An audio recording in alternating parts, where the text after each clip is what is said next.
तो फिल्म की कहानी शुरू होती है बारिश की एक रात में, जहाँ पर एक लड़का खड़ा भीग रहा है और उसका नाम आदित्य होता है। और पता चलता है कि एक गुंडा उसके पापा को मारने वाला है। वो लड़का और उसकी माँ रो रहे होते हैं, लेकिन तभी वहाँ एक कार आकर रुकती है जिसमें से एक आदमी उतरता है और उसके साथ उसका बेटा बाला भी होता है। उस आदमी के कहने से वो गुंडे वहाँ से चले जाते हैं और वो लड़का अपनी फैमिली की जान बचाने के लिए उसका एहसान मानने लगता है। उसके बाद सीन शिफ्ट होता है जहाँ पर आदित्य बाला के घर के बाहर जाकर उसे आवाज लगाता है।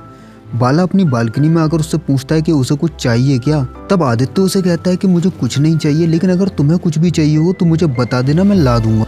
उसके बाद इंट्रो के साथ हमें कहानी दिखाई जाती है सुरेंद्र सिंह ठाकुर की, जो उस एरिया का सबसे बड़ा हैवान होता है और अपने स्मगलिंग के माल को पास करवाने के लिए एक शिपिंग कंपनी के मालिक प्रभाकर को धमकाने के लिए उसकी बीवी को मार देता है। फिर जब सुरेंद्र उसकी बच्ची को मारने वाला होता है तो प्रभाकर उसका साथ देने को तैयार हो जाता है, लेकिन मन ही मन उससे बदला लेने की भी ठान लेता है। और एक दिन मौका मिलते ही सुरेंद्र के स्मगलिंग का माल बेचकर अपनी बेटी को लेकर ऑस्ट्रेलिया भाग जाता है।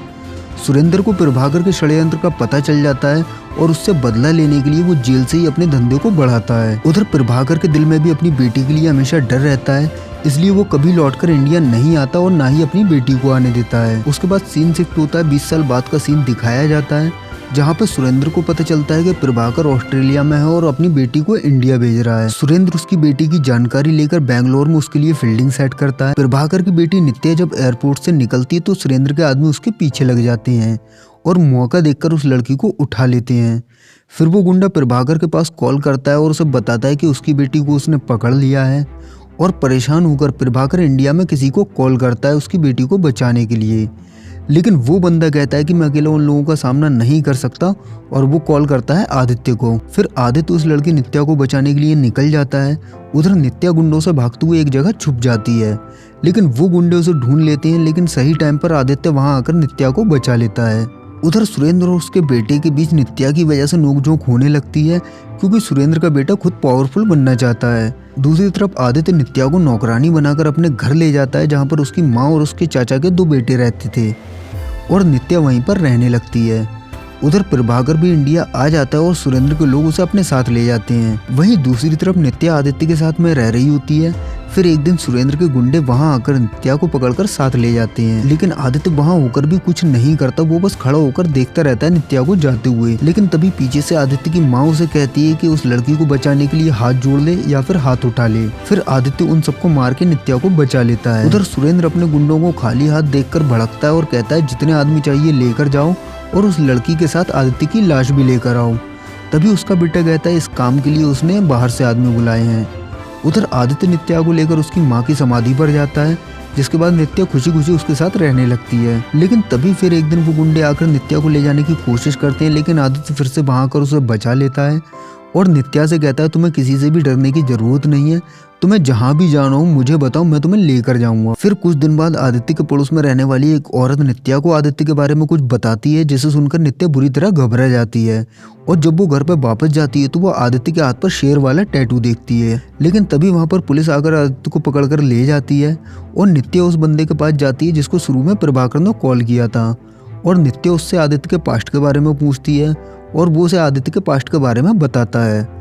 आदित्य अपने पास्ट में मुंगूर नाम के एक छोटे शहर में रहता था, जहाँ पर डालसा भाई नाम का एक बड़ा गैंगस्टर होता है और उसके दिए आइडिया की वजह से मुंगूर के किले को गुंडों ने अपना हेडक्वार्टर बना रखा होता है, जिसकी वजह से मुंगूर एक एक्स जोन घोषित हो जाता है और वहाँ एक दूसरे के एरिया पर कब्जा करने के लिए मुंगूर के गैंगस्टर एक दूसरे को मारने लगते हैं। आदित्य वहाँ पर एक गैरेज में काम करता है, लेकिन तभी उसके पास उसके बचपन का दोस्त बाला आता है, जो कि एक छोटा सा गैंग चलाता था और वो आदित्य को भी अपनी गैंग में शामिल करने की बात कहता है। उधर आदित्य की माँ को जब पता चलता है कि बाला आदित्य के पास आया था तो वो आदित्य को कहती है कि बाला को जो भी चाहिए तू उसे पूरा कर देना। बाला का सपना होता है कि जिन लोगों को वो सलाम करता था एक दिन वो सभी लोग उसे सलाम करें।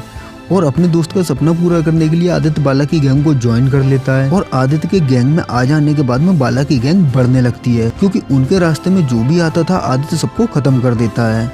और देखते देखते बाला और आदित्य बड़े गैंगस्टर बन जाते हैं।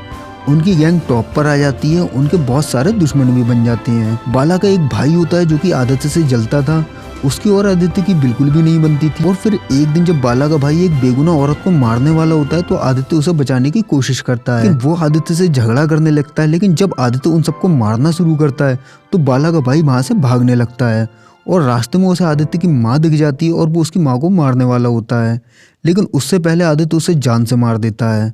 और तभी आदित्य की माँ उसे लेकर वहां से जाने लगती है, लेकिन तभी बाला तलवार लेकर उसी बस में आ जाता है जिस बस से आदित्य जा रहा होता है। बाला आदित्य को मारने वाला होता है, लेकिन तभी आदित्य की माँ रोते हुए आदित्य को कहती है कि तू कसम खा आज के बाद सारे बुरे काम छोड़ देगा, किसी पर हाथ नहीं उठाएगा और हम लोग यहाँ से कहीं दूर चले जाएंगे। और आदित्य अपनी माँ की कसम खा लेता है, जिसे देखकर बाला अपने कदम रोक लेता है और बाला अपनी तलवार फेंककर वहां से चला जाता है। उसके बाद स्टोरी प्रेजेंट में आती है और वो बंदा जो नित्या को आदित्य की कहानी सुना रहा होता है वो नित्या से कहता है कि तुम्हारे लिए इससे सेफ जगह दूसरी नहीं है।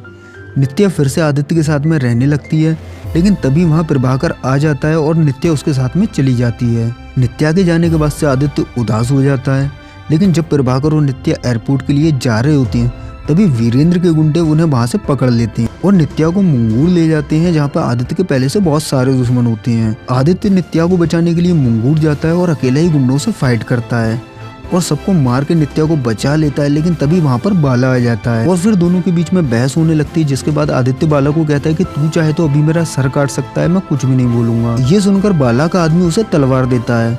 बाला आदित्य को मारने के लिए तलवार से वार करता है, लेकिन अपनी दोस्ती की वजह से हाथ रोक लेता है और आदित्य को कहता है कि यहाँ से चले जाओ, दोबारा यहाँ आए तो मैं तुम्हें मार दूंगा। और फिर आदित्य नित्या को लेकर वहाँ से आ जाता है और इसी के साथ फिल्म का एंड हो जाता है। अगर आप इस फिल्म को फ्री में देखना चाहते हो तो कमेंट बॉक्स में फिल्म का नाम लिखो और ऐसे ही मजेदार वीडियोस के लिए हमारे चैनल को सब्सक्राइब करें। मैं मिलता हूँ आपसे अगली वीडियो में, तब तक के लिए धन्यवाद।